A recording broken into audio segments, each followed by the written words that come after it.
Благодарам. Почитувани граѓани, почитувани медиуми. Епидемијата на непотизам е навистина застрашувачка. Ги има зафатено функционерите на СДСМ на сите можни нивоа. На државна сметка се закачиле блиски роднини на пратеници, членови на влада, но и на сите градоначалници.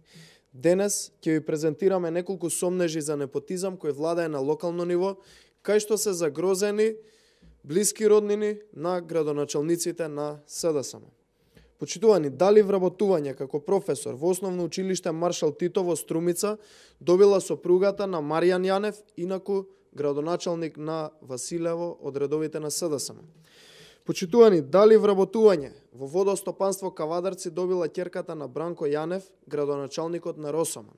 Дали вработување како професор во Основно училиште Кочо Рацин во Дојран добила сестрата на градоначалникот на Дојран Анго Ангов. Патем, токму ова институција под директни ингеренции на братот, а сестрата баш таму станува професорка.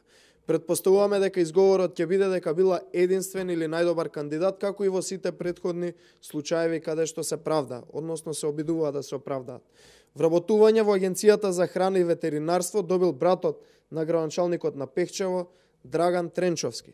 Почитувани, дали вработување во Централен регистар добил првиот братучет на градоначалникот на Ѓорче Петров, Александар Нумовски. Сестри, ќерки, браќа, сопруги, золви, снаи, свекрви и фризерки се најважниот критериум за вработување во Република Македонија во време на овој криминален картел кој што е на власт.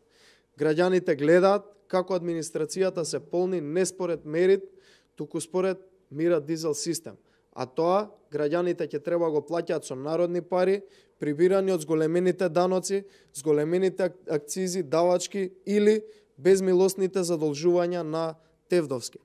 Граѓаните ќе плаќаат за порамнување на роднинските односи на функционерите на власта. Благодарам.